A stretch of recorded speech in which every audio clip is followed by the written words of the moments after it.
সাত সকালে হসপিটালে এসে উপস্থিত খুশবু। তার ভীত চাহনিতে দাঁত কিড়মিড়িয়ে তাকিয়ে আছে মায়া। অপরাধী চোখে আর তাকাচ্ছে রিয়া। তার বুদ্ধিতেই তো আজ এত অঘটন ঘটল। হৃদ হসপিটালে ভর্তি। গতরাতে বাসায় ফেরার পথে তাকে নাকি ছিনতাইকারীরা আক্রমণ করে। একটা পর্যায়ে তাকে তুলে নিয়ে যাওয়া হয় অচেনা এক গোদাম ঘরে। সেই ছিনতাইকারীরা ছিল অদ্ভুত। তাদের টাকাও চায় না, মোবাইলও চায় না। তাদের আসলে কি চায় তারা হয়তো নিজেরাও জানে না। হৃদ প্রথম প্রথম ভীষণ ভয় পেল। সিমসাম গড়নের একটি ছেলে তাকে জানায় ভোর ভোর তাকে বাসার সামনে নামিয়ে দেওয়া হবে, তবে এই দীর্ঘ রাত তাকে ফুচকা এবং ঝালমুড়ি খেতে হবে। এক মুহূর্তের জন্য থামা যাবে না, তাকে আনলিমিটেড খেতে হবে। হৃদের বুঝতে আর বাকি নেই এসব কার চাল। মায়ার কথা মতো কাজ করে সে বিশ্রীভাবে ফেসে গেছে। আরশাদ ইহসান যে তার আজ আত্মার মাগফিরাত কামনা করিয়ে ছাড়বেন বলেই মনে হচ্ছে। হৃদ প্রথমে রাজি না হলেও রড তুলে মারতে যায় ছিনতাইকারীদের দলের একজন। ছেলেটা ভয়ে কুকড়ে যায়। মার খাওয়ার চেয়েও ফুচকা খাওয়া অনেক ভালো। ফুচকা এবং ঝালমুড়ি খেতে গিয়ে বাধে আরেক বিপত্তি, উভয়তে নাগা মরিচ দেওয়া। হৃদ ঝালখোর। ঝাল খাওয়া নিয়ে বন্ধুদের মাঝে কম্পিটিশন হলে প্রতিবারই সে জিতে। তাই ব্যাপারটা এত গায়ে লাগলো না তার। প্রথম ধাপগুলো সহজ হলেও ক্রমশ তার অবস্থা খারাপের দিকে যায়। পরবর্তীতে নাগামরিচ ছাড়াই তাকে ভোর পর্যন্ত ফুচকা আর ঝালমুড়ি খেতে হয়েছে। এর মাঝে বেশ কয়েকবার উগরে দিয়েছে সবকিছু। এত বিশ্রী একটা রাত তার জীবনে আগে কখনো আসেনি। সকালে বাড়ি ফিরতে তার ডায়রিয়া শুরু হলো, সেই সাথে বমি। কাউকে কিছু বলতে চেয়েও পারল না সে। বললেই তো বিপদ। পরের বার নাগামরিচ কাঁচামরিচ উভয় থেরাপি দিয়ে ছাড়বে। হৃদের এই হালচালের অবস্থা কে করেছে মায়া বুঝতে পেরে তাই তো দাঁত কিড়মিড়িয়ে তাকিয়ে আছে সে। মায়া ক্ষুব্ধ হয়ে বলে, ছেলেটা bed to toilet, toilet to bed. তোদেরকে কাঁচা চিবিয়ে খেতে মন চাইছে। মায়া ধমকে রিয়া কাঁদো কাঁদো হয়ে বলে, ওর ইয়ে জ্বলে যাচ্ছে তাই না দোস্ত? সিরিয়াস মুহূর্তে ফিক করে হেসে ফেলল খুশবু। তার হাসিতে বাকিরাও চুপ থাকতে পারেনি। খুশবু রিয়ার মাথায় গাঁটটা দিয়ে বলে, রিয়া, এসব বুদ্ধি যে তোর আরশাদ যদি একবার জানে তবে তোর অবস্থা যে কি হবে। বলিস না দোস্ত, বলিস না। তোর দাম্পত্য জীবনের কোনো প্রবলেম আর সলভ করব না, প্রমিস। আমি ভেবেছিলাম আমার ওষুধের পার্শ্ব প্রতিক্রিয়া তোর হবে, এখন যে হৃদের হবে এটা কে জানতো? মায়ের মা এগিয়ে এসে দাঁড়ালেন। ওনার চিন্তিত মুখখানি দেখে রিয়া বলে, আন্টি আপনি দুশ্চিন্তা করবেন না, ডাক্তার তো বলেছে ঠিক হয়ে যাবে। মায়ের বাবা দেশের বাইরে, আমি কি এই বয়সে একা সব সামলাতে পারি? ছেলেটা ভালোই ভালো সুস্থ হয়ে যাক। আমার যে কতটা টেনশন হচ্ছে বলে বোঝাতে পারবো না। খুশবু বাড়ি ফিরল দুপুরে। হৃদের জন্য তার ভীষণ খারাপ লাগছে। এতটা অমানসিক কাজ কেউ করতে পারে? খুশবু ফোন করলো আরশাদকে। আরশাদ তখন বন্ধুদের সাথে আড্ডায় ছিল। খুশবুর ফোন পেয়ে আড়ালে আসলো সে। জান, আজ হঠাৎ নিজে থেকে ফোন করলে? হৃদের সাথে কাজটা আপনি ভালো করলেন না। আপনি নিশ্চয়ই জানতেন হৃদ আমার জুনিয়র, তারপরেও খাইয়ে দিয়েছে তো, আমার পাশাপাশি হেঁটেছে। আমি এসব কি করে সহ্য করব বলো? আপনি মানসিক রোগী নাকি? স্বাভাবিককে অস্বাভাবিক করে তুলছেন। আরে তুমি জানতে না, গতকাল ডাক্তারের চেক আপ ছিল। রোগী বানিয়েছে কে? তুমি তো বানালে। আরশাদের সাথে কথায় পেরে ওঠে না খুশবু। এই ছেলেটা হাড় মাংস সব জ্বালিয়ে খাচ্ছে। আরশাদের হঠাৎ কি যেন হলো। গম্ভীর স্বরে খুশবুকে বলে, তুমি আমার ভালোবাসা বলছো না? তোমার মতো মেয়ের সাথে টেক আছে না। এখন তো এসব বলবিনি, কারণ বিয়ে করা তো শেষ। যখনই আপনার আদর আদর কথায় আমি ফেসেছি তখনই তো পাল্টে নিয়েছেন। সে যাই হোক, আমার আর এসব ভালো লাগছে না। ফোন রাখছে।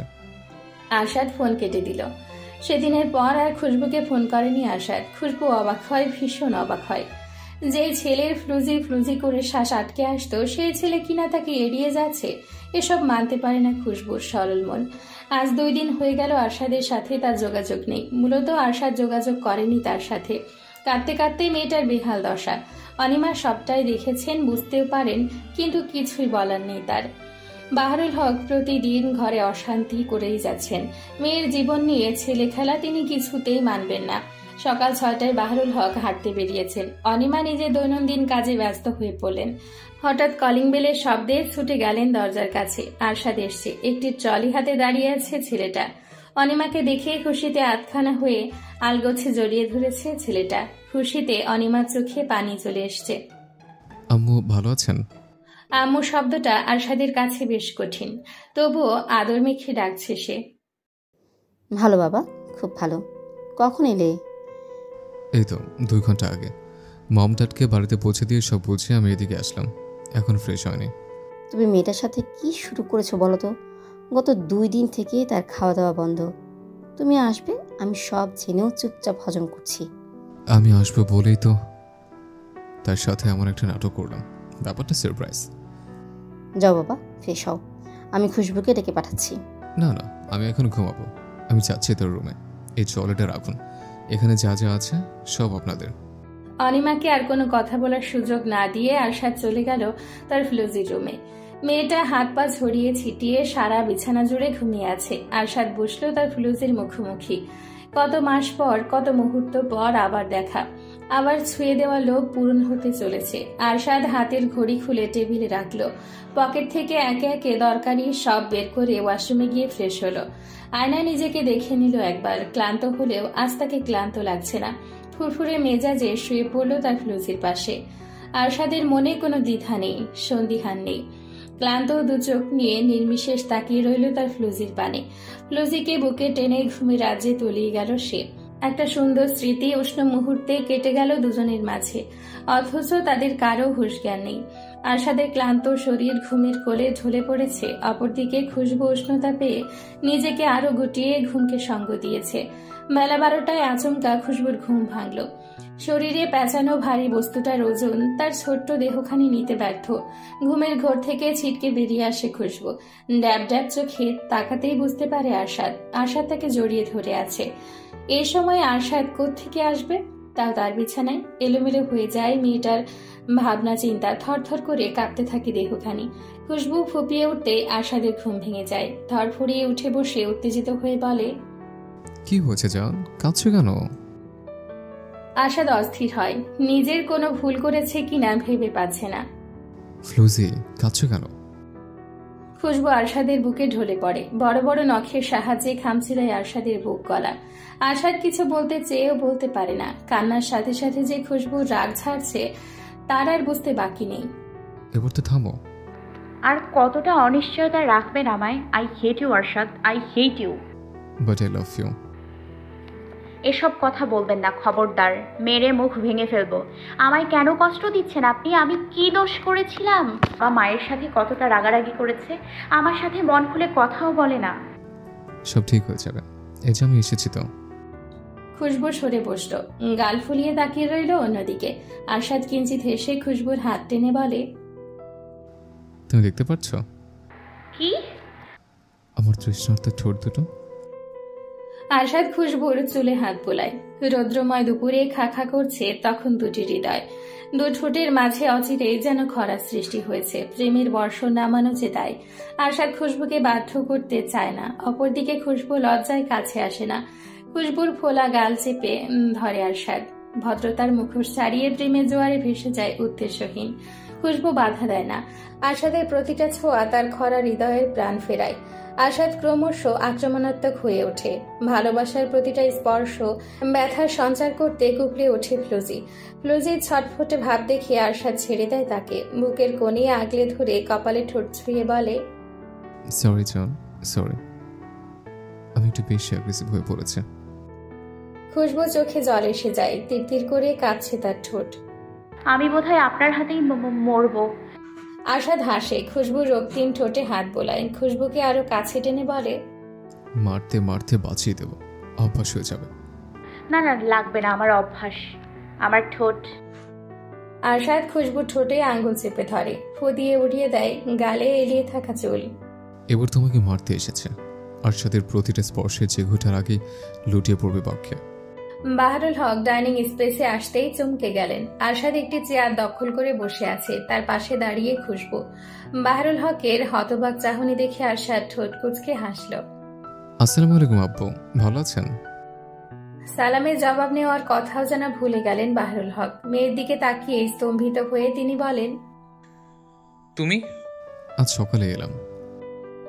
বাহারুল হক ছুটে গেলেন রান্নাঘরে। অনিমাকে ধমক দিয়ে বলেন, জামাই এসছে, এই কথা আমাকে জানাওনি কেন? জানলে কি করতেন? নিশ্চয়ই ঝামেলা করতেন, তাই তো জানায়নি। দিন দিন কি বিবেক বুদ্ধি সব লোপ পেয়েছে? ঘরে বাজার সদাই আছে? কি রেঁধেছো? বাড়ির জামাই যাতা দিয়ে তো আর আপ্যায়ন করা সাজে না। একই কথা, আমি তো ভাবলাম তুমি ছেলেটাকে দেখলেই দা কুড়াল নিয়ে দৌড়াবে, হঠাৎ তোমার মুখে ভালো কথা। আমার বাড়িতে আসলে কেউ যে আপ্যায়ন ছাড়া যায় না, আশা করি সেই কথা তুমি ভুলে যাওনি। চিন্তা করতে হবে না, যা রেঁধেছি তোমার জামাইয়ের পছন্দ মতো। যাও তুমি বসো। বাহারুল হক গিয়ে বসলেন ডাইনিং টেবিলে। আরশাদ পুনরায় তাকে সালাম জানালো। এবার মাথা দুলিয়ে গম্ভীর মুখে সালামের জবাব দিলেন তিনি। ভদ্রতার খাতিরে জানতে চাইলেন, তোমার বাবা মা ভালো আছেন? জি, তারা আসতে চাইছেন, আপনার অনুমতি দিলে আসবেন। অনুমতি দেওয়ার কি আছে, যখন ইচ্ছে আসবেন। তারা এখন আমাদের আত্মীয়। বাবা মা এলে ফাইনাল কথা সারতে চান, অনুষ্ঠানের ব্যাপারে তারা আগ্রহী। ড্যাড যেহেতু জব করছেন, তার বেশি দিন ছুটি নেই। বুকের ভেতরটা কেউ যেন হাতুড়ি দিয়ে নরম হৃদয়টাকে আঘাত করলো। কলিজা মুচড়ে গেল বাহারুল হকের। একটাই মেয়ে তার, একটাই সুখ, আহ্লাদ, আনন্দ, জল্পনা, কল্পনা। সেই মেয়েকে এত দূরে কিভাবে বিদায় দেবেন তিনি? মন খারাপকে সঙ্গী না করে বাহারুল হক চট করে বললেন, আগামীকাল দুপুরে তোমার পরিবারের দাওয়াত রইল। আমি নিজে ফোন করে বলবো, নাম্বার দাও আমাকে। অবশ্যই আব্বু। খুশবু তার বাবার দিকে তাকালো। মানুষটা কেমন শান্ত হয়ে সব কথা জবাব দিচ্ছে, অথচ কয়েকদিন আগেও ঘরে তাণ্ডব চালিয়েছেন। বাহারুল হক মেয়ের পানে তাকালেন, আদেশ করে বলেন, তুমি বসছো না কেন? কখন খাবে? খুশবু বসলো, তবে ভাত মুখে নিতেই চোখ মুখ কুচকে ফেলল। মেয়ের এমন রিয়াকশনে বাহারুল হকের চোখ এড়ালো না। তিনি অবাক হয়ে জিজ্ঞেস করেন, রান্না ভালো হয়নি? স্বাদ লাগছে না? না না না, ঠিক আছে। খুশবু পুনরায় চোখ কুচকাল। তার ঠোঁটে যে ঘূর্ণিঝড় তাণ্ডব চালিয়েছে, সেই তাণ্ডবে ক্ষতবিক্ষত হয়েছে ঠোঁট যুগল, যার ফলে তরকারি মুখে লাগতেই জ্বলতে শুরু করে। আরশাদ বুঝতে পারে, তাই তো বাম হাত কানে নিয়ে ইশারায় খুশবুকে সরি জানায়। সারা বাড়ি হইচয়ে মুখরিত। একটি গোলাপি জামদানি শাড়ি জড়িয়ে বসে আছে খুশবু। তার পাশে বসে থাকা মানুষটি সম্পর্কের খাতিরে তার শাশুড়ি। লম্বা ফর্সা স্লিম বডির মানুষটিকে দেখে মুগ্ধ চোখে চেয়েছিল খুশবু। এতটা বয়সে এসেও এই মানুষটা যতটা ফিট, স্ট্রং, স্টাইলিশ, এই বয়সে এসেও নিজেকে বয়স্ক ভাবেন না তিনি। কে দেখে বলবে এই নারীর এত বড় দুই ছেলে আছে? সাদা একটি শাড়ি পরে খোপা করেছেন তিনি। খুশবুর বিমোহিত নজর দেখে হাসলেন আফরোজা। তুমি আমায় দেখে কি ভাবছো, জল্লাদ শাশুড়ি? এসব জল্লাদগিরি করার সময় আমার নেই, বুঝলে? আমার ছেলে, তিনি তার তল্পিতল্পা নিয়ে আলাদা গুহা থাকেন। তোমাকেও নিশ্চয়ই সেই গুহার বাসিন্দা বানাবে। আমার গুহায় আসার সময় তোমার হবে না। খুশবু চোখে হাসলো। তাদের কথার মাঝে এগিয়ে এলো তার শ্বশুর ইমরানি হোসেন। খুশবুকে দেখে বুকে জড়ালেন তিনি। লম্বা, স্ট্রং, আরশাদের আদরে ঘেরা মুখখানি তার। সামনাসামনি এত লম্বা লম্বা মানুষের পাশে নিজেকে বিড়াল ছানা ছাড়া কিছুই মনে হচ্ছে না তার। ইমরানি হোসেনের বাদামি চোখ জোড়া চকচক করছে তার খুশিতে, যেন মুক্ত ঝরছে। অবশেষে তোমাকে সামনাসামনি দেখার সৌভাগ্য হলো আমার। কেমন আছো মা? ইমরানি হোসেনের কথা শুনে কিঞ্চিত হাসল খুশবু। হাসি মুখে সব কথা জবাব দিলেও এদের মুখে বাংলা শুনতে তার মোটেও ভালো লাগে না। এরা যেন বাংলা কথার শ্রাদ্ধ করে ছাড়ে। আরশাদ এবং তার বাবা দুজনেই ভাঙা ভাঙা বাংলা বলেন, অথচ আরিফ ছেলেটার বাংলা বলার ধাঁচ ভীষণ সুন্দর। আরশাদের সহিত খুশবুর এখনো দেখা হয়নি। আরিফ ভাইয়ের ছটফুটে ভাবটা বুঝতে পেরে তাকে খুশবুর কক্ষে নিয়ে এলো। ছেলের উপস্থিতি পেয়ে চলে গেলেন আফরোজ।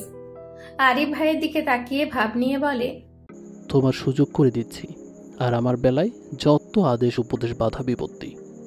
এখনো প্যান্টের চেনটাও লাগাতে পারো না? ঠিকঠাক ভাবে বয়সে এসেছো প্রেম করতে? হাস্যকর। খুশবুর সামনে ভীষণ লজ্জায় পড়ল আরিফ। ছেলেটা আর এক মুহূর্ত না দাঁড়িয়ে চলে গেল রুমের বাইরে। আরশাদ দরজা হালকা লাগিয়ে বসলো খুশবুর মুখোমুখি। সদ্য ফোটা একটি গোলাপি লিলি আমার সামনে বসে। এই ফুটন্ত ফুলকে ছুঁয়ে দিতেও ভয় লাগে, যদি নুইয়ে যায়। আরশাদ কথাটি বলে এই খুশবুর হাত ছুল। না ভাইয়া, গোলাপি জারবেরা ফুলের মতো লাগছে। আরশাদ খুশবু দুজনেই অবাক হলো। দরজার দিকে তাকাতে দেখতে পেল আরিফ দরজায় মাথা বের করে দাঁড়িয়ে আছে। ছেলেটা তাদের দিকে তাকিয়ে হাসছে। আরশাদ উঠে দাঁড়ালো, ধমকের সুরে বলে, আরিফ এখানে কি করছো? সবাই খেতে বসেছে, ভাবিকে ডাকছে, তোমাকে নয়। আমি ভাবিকে নিয়ে যাই। একবার আসো এখানে, দেখো আমি কি করি। খাবার টেবিলে সবার হই হুল্লোড় চলছে। সবচেয়ে বেশি মজার মানুষ আরশাদের বাবা ইমরানি হোসেন এবং আরিফ। তারা দুজন মিলে এতটাই আনন্দ করছে যে খুশবুর পরিবারের সাথে যেন আজ নয়, বছরের পর বছর তাদের পরিচয়। ইমরানি হোসেন ছেলেকে নিয়ে ভীষণ গর্ব করে বলেন, আমি চাইতাম আমার ছেলে একটা বাঙালি বউ ঘরে আনুক। বাঙালি মেয়েদের মতো এতটা সংসারী আর কেউ হয় না। এই যে আমার সহধর্মিণীকে দেখছেন, ঘরের বাইরে সবটা সামলে যাচ্ছে। আমাদের বিয়ের গল্প শুনবেন? বাহারুল হক আগ্রহী হলেন, কিঞ্চিত হেসে সম্মতি জানালেন শুনতে চান তিনি। ইমরানি হোসেন বিয়ের গল্প শোনাতে কখনো আলসেমি করেননি। তার জীবনের বড় প্রাপ্তি, এই প্রাপ্তির কথা শোনাতে কোনো আলসেমি নেই। আরশাদ আরিফ চুপচাপ দুই ভাই চোখাচোখি করল। জন্মের পর থেকে তারা তাদের মা বাবার সম্পর্কে রসায়ন জানতে জানতে বড় হয়েছে, তাই তাদের কাছে এই গল্প মুখস্থ কণ্ঠস্থ। আরও এক ধাপ অতীতে ফিরে যাওয়া যাক। বাংলাদেশ থেকে আমেরিকায় পড়তে যাওয়া আফরোজ তখন কোনো বন্ধু হয়নি। ক্যাম্পাসে বেশিরভাগ সময় সে একাই কাটিয়েছে। এর মাঝে পরিচয় হয় ক্লিপটন নামের একটি ছেলের সাথে। তারা ক্লাসমেট ছিল, বিধায় সম্পর্ক ক্রমশ গাঢ় হয়। ক্লিপটনের বাবা মা সবার সাথেই বেশ সুসম্পর্ক ছিল আফরোজার। ক্লিপটনের বোন গ্লোরিয়া ভীষণ আদর করত তাকে। সব মিলিয়ে ভালো চলছিল দিনকাল। ক্লিপটনের যে কোনো অনুষ্ঠান, আনন্দ, সুখ, দুঃখের ভাগিদার ছিল আফরোজা। মেয়েটাকে সে যত দেখেছে ততই অবাক হয়েছে। এই মেয়েটার মাঝে রহস্য খুঁজে পায় সে। মেয়েটা কাছে থাকলে স্বস্তি লাগে, অথচ দূরে গেলে হতাশায় ঘিরে ধরে তাকে। ক্লিপটন তখনও বুঝতে পারে না আসলেই কি সে আফরোজকে ভালোবাসে। বন্ধুত্বের বন্ধন এভাবে বছরের পর বছর কেটে যায়। আফরোজে যাওয়ার সময় ঘনিয়ে আসে। এয়ারপোর্টে মেয়েটার হাত ধরে সেদিন প্রথম ভালোবাসার কথা জানায় ক্লিপটন, কিন্তু আফরোজ কোনো উত্তর জানায়নি। সময় কেটে যায়, অথচ থমকে যায় ক্লিপটনের জীবন। আফরোজকে ছাড়া তার প্রতিটা মুহূর্ত কঠিন হয়ে পড়ে। সে যেন ছিটকে যায় বাস্তবতা দুনিয়া থেকে। একদিন আচমকা সিদ্ধান্ত নিয়ে বসে সে বাংলাদেশে যাবে। পরিকল্পনা অনুযায়ী সব কাগজপত্র তৈরি করে দেশে আসে। আফরোজের পরিবার তাকে গ্রহণ করে, আদর যত্নে ত্রুটি রাখেনি। কিন্তু যখনই জানতে পারে সে আফরোজকে বিয়ে করতে চায়, তখনই হট্টগোল সৃষ্টি হয়। শুরু হয় তর্কাতর্কি, ঝামেলা। আফরোজের ভাই ক্লিপটনকে বের করে দেয় বাড়ি থেকে, কিন্তু আফরোজের মনে চলছিল অন্য কিছু। এত বছরে তার মনেও ক্লিপটনের জন্য অনুভূতি জন্মেছে, কিন্তু বাধা তো একটাই, ক্লিপটন খ্রিস্টান ধর্মের ছেলে। আফরোজ তাকে শর্ত জানায়, যদি ক্লিপটন ইসলাম ধর্ম গ্রহণ করে তবেই বিয়ে করবে সে। আশ্চর্যের ব্যাপার, ভাবনা চিন্তা ছাড়াই ক্লিপটন রাজি হয়। সেদিন রাতেই ক্লিপটন ইসলাম ধর্ম গ্রহণ করে। তার নাম পাল্টে রাখা হয় ইমরানি হোসেন। তার পরের জীবনটা পাল্টে গেল দুজনের। ক্লিপটনের মা বাবা কেউ তাদের মেনে নিল না। একটা সময় ক্লিপটন এবং আফরোজের উৎসাহে তারাও ইসলাম ধর্ম গ্রহণ করেন, কিন্তু ক্লিপটনের বোন গ্লোরিয়া ছিল বিবাহিত। তার বিয়ে হয় অন্য আরেক খ্রিস্টান ধর্মের ছেলের সাথে। সে নিজের ধর্ম পাল্টাতে কিছুতেই রাজি নয়। ক্লিপটনের পরিবার ইসলাম ধর্ম গ্রহণ নিয়ে আত্মীয় বন্ধু বান্ধবদের মাঝে কানাঘুষা শুরু হয়। চারিদিকে ছড়িয়ে যায় নানান কথা। মানসিক শান্তি লোভে ক্লিপটনের বাবা আমেরিকা ছেড়ে পাড়ি জমায় ইতালিতে। তার পরের জীবনটা শুরু হয় সুন্দর, সুখময়, স্বপ্নময় জীবন। সেই দিনের ক্লিপটন আজ ইমরানি হোসেন। তার ঘরে দুই পুত্র, আরশাদ হোসেন এবং আরিফ হোসেন। আফরোজের মতো গুণবতী, বুদ্ধিমতী, সংসার সামলানো মেয়ে আরশাদের ভাগ্যে আছে তো, নাকি নারীর ছলনায় প্রবল ঝড়ে আচমকা ছিটকে যাবে পরিবারের সুতো। আরশাদ এবং খুশবুর অনুষ্ঠানের তারিখ নির্ধারণ করা হয়েছে। হাতে সময় মাত্র 2 দিন। এই 2 দিন পর ঘরোয়া অনুষ্ঠানে খুশবুকে নেওয়া হবে শ্বশুর বাড়ি। এর একদিন পর খুশবুর রিসেপশন। উৎসব অনুষ্ঠান আয়োজন নিয়ে কারো কোনো দ্বিমত না থাকলেও খুশবু জেদ ধরে বসে আছে তাদের বাড়িতে বড় কোনো আয়োজন হবে না। কোনো হলুদ মেহেদির অনুষ্ঠান হবে না। মেয়েটার অহেতুক জেদের কারণ খুঁজে পান না অনিমা। মেয়েটাকে কত করে বোঝানো হলো, কিন্তু তার একটাই কথা, যা হবে ঘরোয়া হবে। এই বাড়িতে আর কোনো বড় ধরনের অনুষ্ঠান সে চায় না। একটা বিয়ে নিয়ে কম ধাক্কায় পড়তে হয়নি বাহারুল হককে। রোহানের সাথে যখন বিয়ের বন্দোবস্ত হলো, কোনো অংশে ত্রুটি রাখেননি তিনি। একমাত্র মেয়ের বিয়ে কেউ যেন কোনো খুঁত ধরতে না পারে, সেই জন্য সবটা নিজে সামলেছেন। কিন্তু খুঁত তো হয়েই গেল। খুশবুর মিসিং ব্যাপারটা এলাকায় পাড়া প্রতিবেশীতে রমরমা হয়ে ছড়িয়েছে। এসব ভেবে খুশবু বড় কোনো অনুষ্ঠান চায় না। কিন্তু আরশাদের এটাই তো প্রথম আয়োজন। ছেলের বিয়েতে কোনো ত্রুটি রাখতে চান না আফরোজ এবং ইমরান। আরশাদ অনেকবার বোঝালো খুশবুকে, অবশেষে প্রতিটা অনুষ্ঠান করতে রাজি হলো। কিন্তু সে চায় ঘরোয়াভাবে, শুধু আত্মীয়রাই উপস্থিত থাকবে। আরশাদ তার ফ্লুজির কথা ফেলতে পারে না, তাই সেও খুশবুকে সমর্থন জানায়। শপিং এ এসে আরশাদের প্রতি ভীষণ বিরক্ত কাজ করছে খুশবুর। এই ছেলেটা শাড়ির দোকানে গিয়ে কাউকে কোনো শাড়ি পছন্দ করার সুযোগ দিচ্ছে না।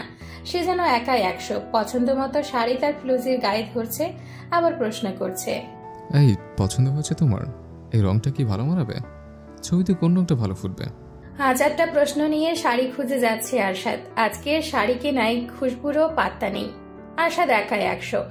ইমরান হোসেন ছেলের কাণ্ড দেখে মুচকি মুচকি হাসছেন। আফরোজ ছেলে রাহেন কাণ্ড দেখে হতাশ। খুশবুর কপালে যে দুঃখ আছে তিনি ইতিমধ্যেই তা বেশ ভালোভাবেই বুঝতে পারছেন।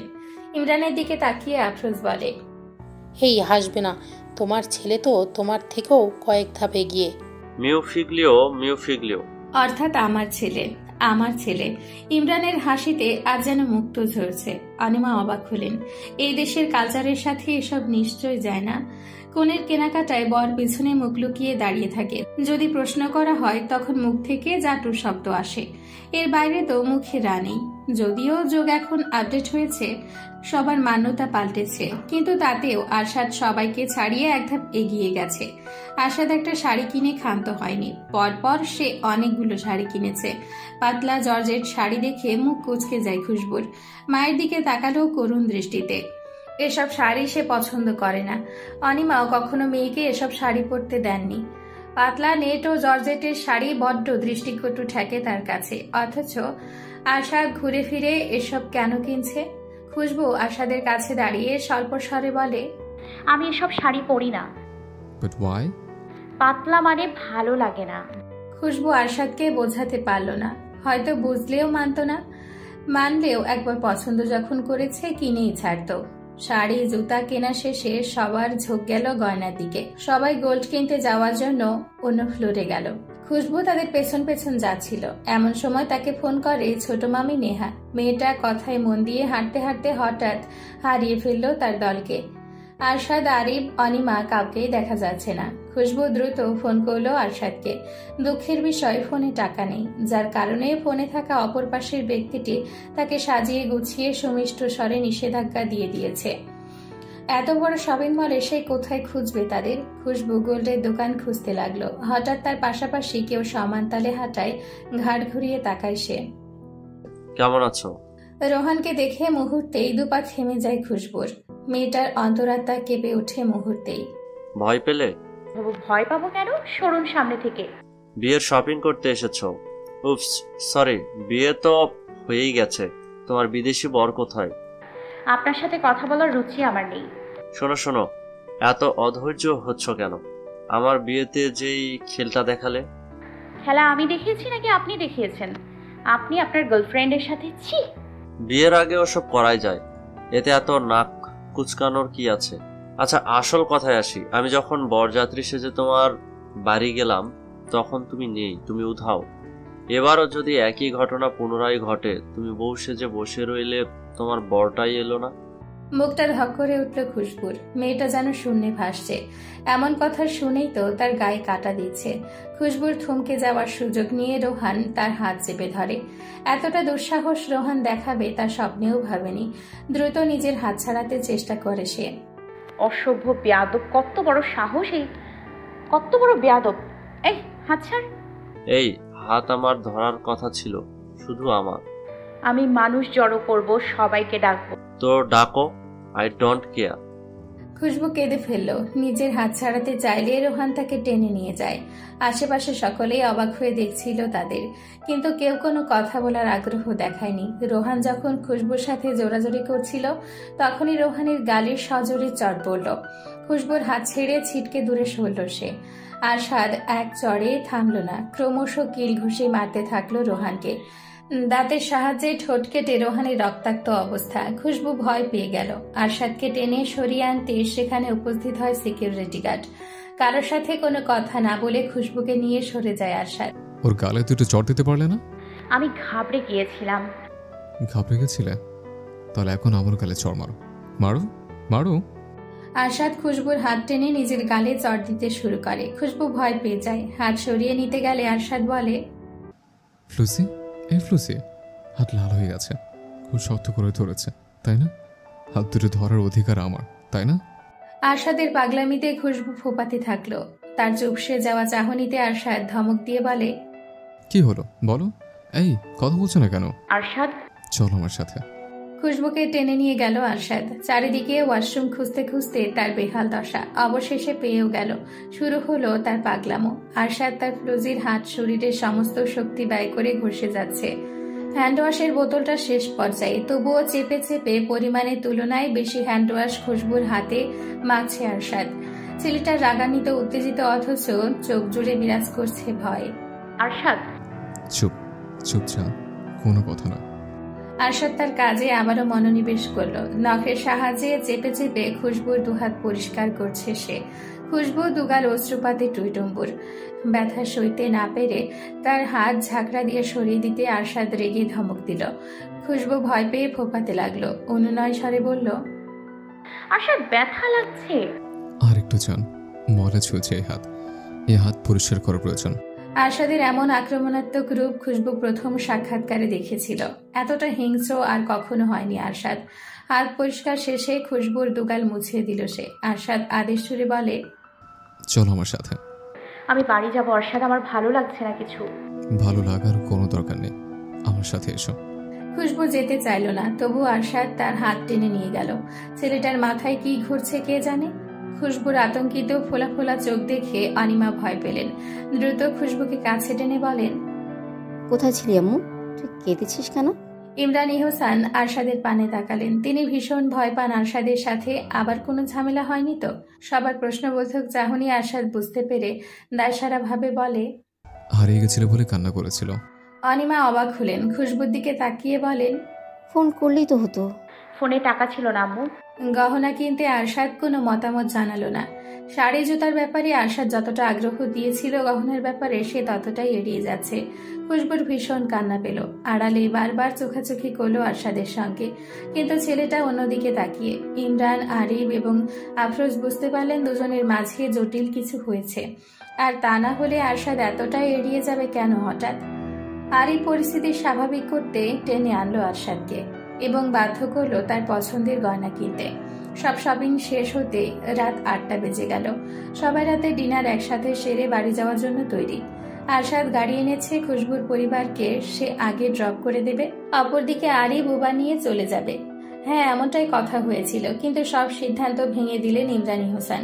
তিনি জানান এখন তিনি খুশবুদের বাড়ি যাবেন। গায়ে হলুদের স্টেজ সহ অন্যান্য সাজসজ্জার ব্যাপারে তিনি আইডিয়া দিতে চান। অনিমা বারণ করলেন না, বরং প্রচন্ড খুশি হলেন।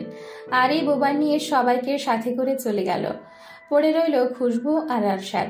তাদের যে একা করে দেওয়ার সুযোগ করে দিয়েছেন, ব্যাপারটা বেশ ভালোভাবেই বুঝতে পারল আরশাদ। ঠোঁট বাঁকিয়ে কিঞ্চিত হেসে খুশবুকে গাড়িতে ওঠার জন্য নির্দেশ দিল। আরশাদ, আপনি কি আমার উপর রেগে আছেন? এসব যে হবে আমি জানতাম না। আমি তোমাকে বিশ্বাস করি ফ্লুসি। আমি তো জানি তুমি যদি আমাকে ঠকাও এর পরিণাম কত ভয়াবহ হবে, সেটা তুমি নিজে আজ করতে পারো। আরশাদের নীরব হুমকি বেশ ভালোভাবেই বুঝতে পারল খুশবু। রোহান তোমাকে কি বলেছিল?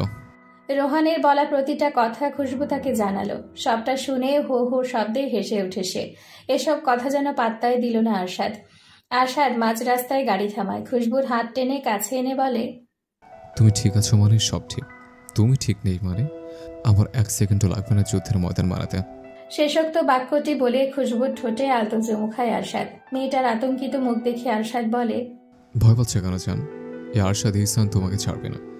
এবার তুমি ঘৃণার সঙ্গী হও নাকি ভালোবাসার, সেটা তোমার ব্যাপার। নিজের কাজ শেষে আরশাদ ফোন করলো রনিকে।